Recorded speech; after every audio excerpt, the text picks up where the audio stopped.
समझो तो संविधान लाइव डायलॉग्स कार्यक्रम का शानदार समापन। आज़ाद शिक्षा केंद्र खेतासराय के कार्यालय में समझो तो संविधान लाइव डायलॉग्स कार्यक्रम कम्युनिटी द यूथ कलेक्टिव तथा प्रवाह संस्था दिल्ली के सहयोग से मार्च माह से शुरू होकर जून में समापन किया गया। कार्यक्रम की अध्यक्षता दलित वुमेन फाइट नई दिल्ली की शोभना स्मृति ने की, जिसमें बच्चों ने अपना अनुभव बताया कि समुदाय में जाकर 80 के दशक में क्या था, ये जानकारी ली, धर्मगुरुओं से बातचीत किया।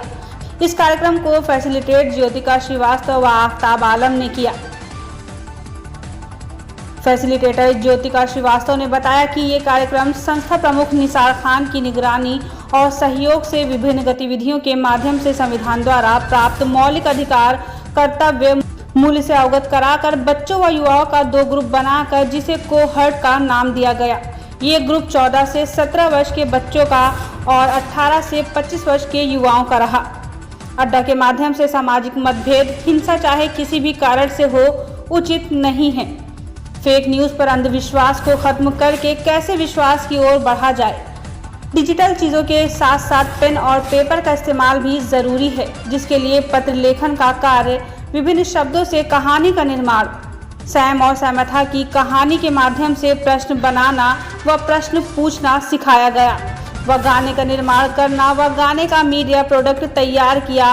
चुटकी, ताली, बात, टब बजाकर एक अलग ध्वनि निकालना, जो कि ये दर्शाता है कि विभिन्नता के होते हुए हम एक संगीत का निर्माण कर सकते हैं। कार्यक्रम हुआ है आज, किसके माध्यम से हुआ? ये कार्यक्रम आज़ाद शिक्षा केंद्र के माध्यम से और दिल्ली की एक संस्था है community the live community youth collective और परवा, इनके सहयोग से ये कार्यक्रम यहाँ पर मार्च से स्टार्ट हुआ और आज इसका समापन रहा। जैसा कि आप लोग जानते हैं कि आज़ाद शिक्षा केंद्र यहाँ पर शिक्षा पे काम करते हुए शांति और सद्भाव के लिए काम करती है कि भाईचारा और शांति सद्भाव कायम हो, और ख़ासकर सांगज ब्लॉक में ये उसका कार्य क्षेत्र है। इसमें हम लोग शांति सद्भाव के लिए काम करते हैं। अलग अलग स्कूलों में ट्रेनिंग करते हुए आज ये कम्युनिटी बेस ये कार्यक्रम हम लोग ने इन बच्चों के साथ समापन कर रहे हैं। आपका परिचय सर?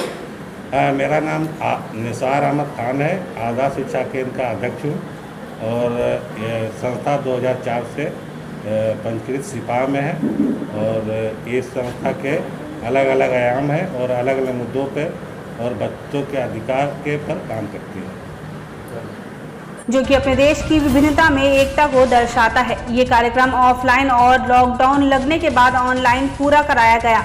ऑनलाइन कार्यक्रम से बच्चे युवाओं को जूम ऐप डाउनलोड करना और उस पर मीटिंग करना, चैट बॉक्स में मैसेज डालना, व्हाट्सएप पर मैसेज का आदान प्रदान करना, इंस्टाग्राम का प्रयोग करना सिखाया गया। 2 बच्चों को लॉकडाउन में पैसे के अभाव के कारण फ़ोन रिचार्ज की समस्या थी, उनका रिचार्ज कराकर कार्यक्रम से जोड़ा गया। कार्यक्रम को सफल बनाने में सुफियान अहमद, आफ्ताब आलम का पूर्ण सहयोग रहा।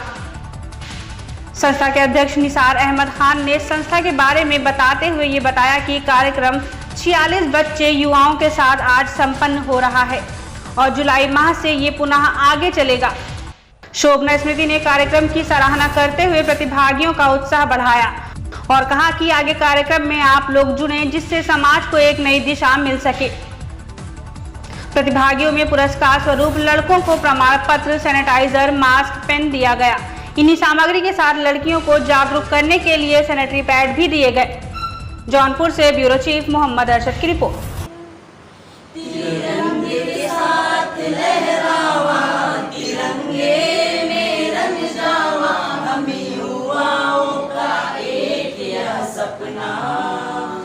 संविधान का पालन कर जावा, विकसित भारत को कर जावा, समझो तो का एक यह सपना।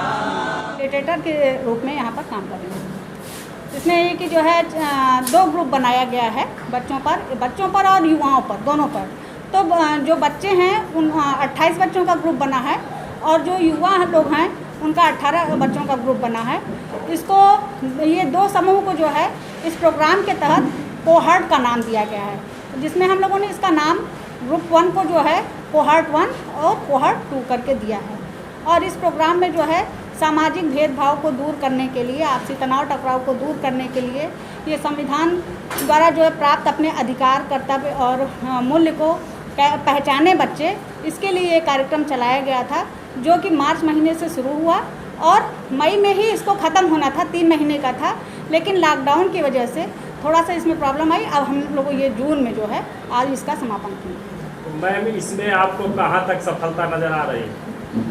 सफलता तो हमको, देखिए, कोई चीज़ बहुत जल्दी सफलता नहीं मिल सकती है, उसका प्रयास करना पड़ता है और ये हमारा प्रयास है, बच्चों का प्रयास है, ये बराबर जो है हमारे साथ जुड़े हुए हैं और शायद जो है हम 80% तो जो है सफलता प्राप्त कर ही लेते, लेकिन उससे थोड़ा हम नीचे हैं। आगे हमको क्योंकि कार्यक्रम की और ज़रूरत है सफलता प्राप्त करने के लिए। अगर लॉकडाउन ना होता तो शायद हम इस प्रोग्राम को पूरा अचीव कर लेते, लेकिन बच्चों का कितना सहयोग आपके साथ है? बच्चों का तो पूर्ण रूप से सहयोग हमारे साथ है। कुछ ये था, थोड़ी सी चुनौतियां थी कि जो है मोबाइल की वजह से बच्चे नहीं जुड़ पा रहे थे, लेकिन फिर भी वो अपने रिश्तेदारों से बात करके, पड़ोसी से बात करके, उनको जो है ये नंबर दे करके उससे वो जुड़ करके, जिस दिन हम लोगों का प्रोग्राम होता था, मीटिंग चलती थी, उस दिन वो जो है जुड़ते थे। तो बच्चों का पूर्ण रूप से हमारे साथ सहयोग रहा। आप अपने कार्यक्रम के माध्यम से समाज या देश को क्या संदेश देना चाहेंगे? समाज और देश को तो हमारा यही संदेश है कि जो है सब लोग जो है आपस में मिल कर के रहें, भाईचारे के साथ रहें, जो कि बिना तनाव टकराव के रहें। और दूसरे है कि हम इस प्रोग्राम के तहत को भी हम जो है ये चाहेंगे कि देश जो है इतना विकास करे कि जो है हमें विदेशों में जा कर के न तो शिक्षा प्राप्त करनी पड़े और न तो जो है वहाँ किसी दवा के लिए, हॉस्पिटल के लिए वहाँ जाना पड़े। हमारा देश इतना आगे जाए कि सारी सुविधाएं यहीं पर मिले।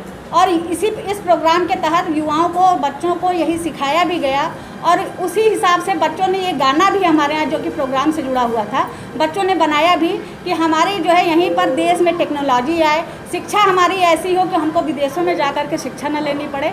तो हमारा यही है कि देश को ये संदेश है कि सभी लोग जो है मिलजुल करके रहें और पढ़े लिखें, जिससे कि आगे बढ़ें, क्योंकि अज्ञानता से कुछ भी हासिल नहीं हो सकता है। शिक्षा जब तक प्राप्त नहीं करेंगे तो शिक्षा प्राप्त करना सबसे ज़्यादा जरूरी है।